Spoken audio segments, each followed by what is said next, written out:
Chers fans du foot, bonjour et bienvenue sur le pas du foot. Dans ce numéro, nous nous intéressons à l'équipe du Sénégal. L'équipe du Sénégal qui dégage une forme assez intéressante et qui nous fait croire qu'elle est capable d'être considérée comme favorite à n'importe quel genre de compétition.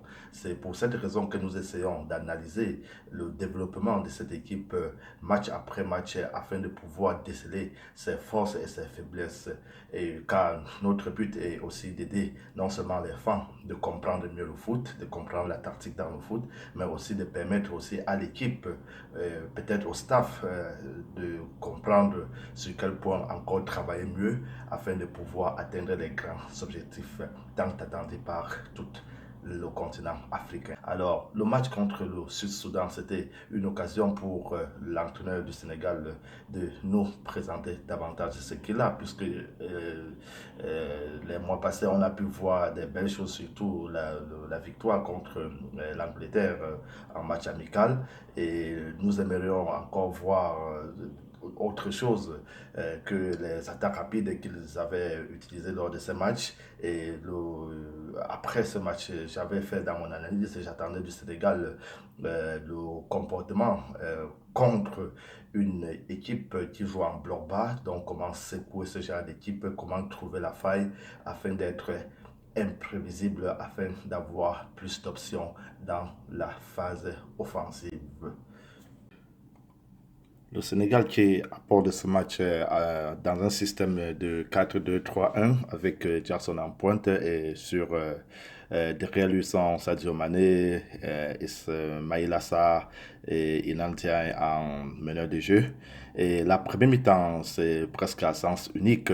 Le Sénégal qui commence en attirant l'adversaire vers le milieu et en cherchant les solutions sur les côtés. Ça s'est passé par les percussions souvent individuelles et puis c'est aussi par des combinaisons dans les triangles ou bien le jeu en profondeur, ce qui était déjà intéressant.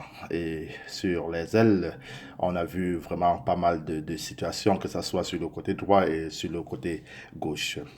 Le Sénégal aussi qui essaye de mettre de la densité au milieu de terrain en faisant participer plusieurs joueurs dans les phases offensives, ce qui devrait leur permettre de récupérer le deuxième ballon afin de pouvoir étouffer l'équipe adverse. Le Sénégal aussi qui a essayé avec les longues ouvertures d'en chercher la profondeur, les espaces derrière le dos de l'adversaire.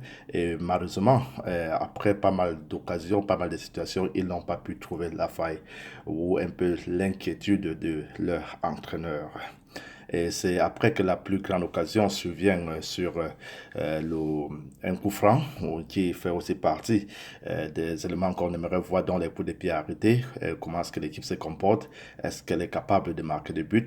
Ça a été aussi peut-être un point faible puisque malgré autant de situations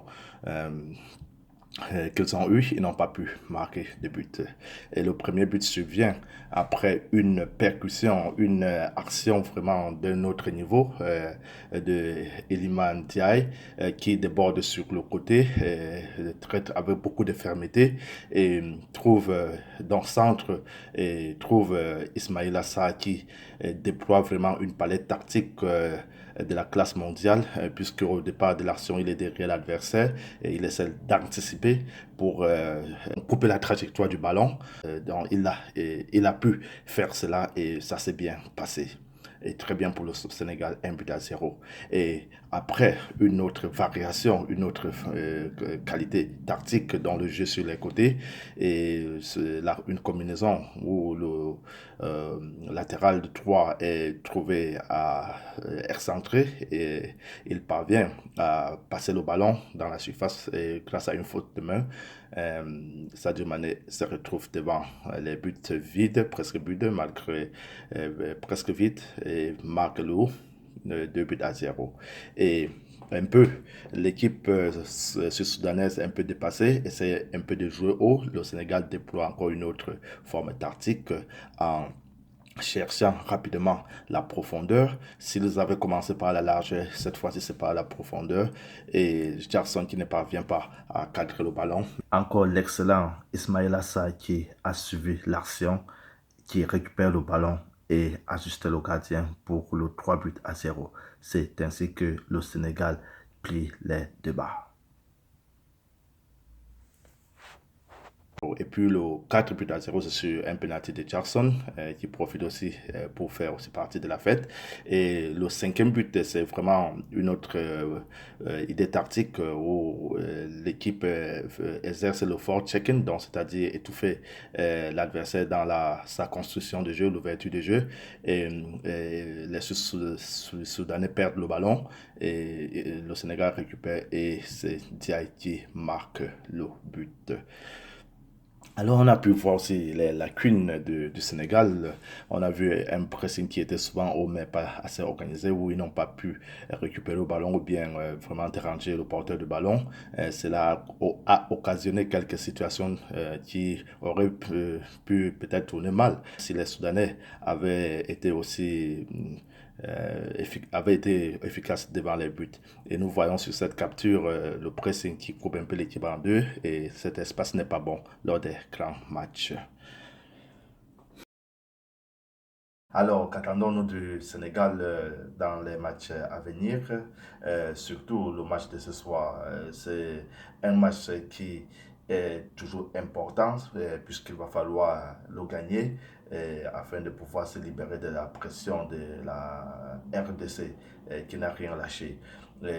Donc, l'adversaire qui est supposé être facile ou bien un peu moins huppé, peut donc être une opportunité pour le Sénégal d'étendre davantage sa palette tactique, de répéter ce qu'ils savent déjà faire afin d'asseoir les bons automatismes pour l'avenir et surtout d'essayer de faire mieux sur les coups de pied arrêtés, de faire encore mieux sur le pressing, lors des phases de pressing et en plus d'essayer de marquer contre le bloc bas. Donc c'est de secouer le cocotier, comme on dit souvent.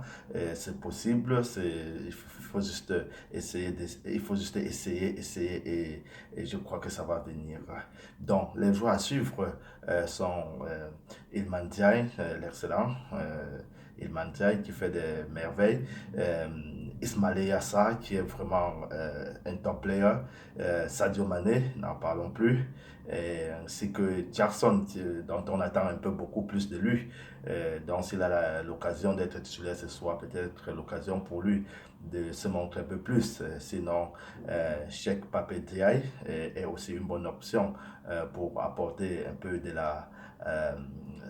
Pour varier un peu les phases offensives et varier aussi le profil de l'équipe. Bon, chers amis et chers fans de foot, si vous avez aimé la vidéo, il faut la liker, la partager et surtout vous abonner. Je vous souhaite une bonne et excellente journée. À très bientôt. Bye bye.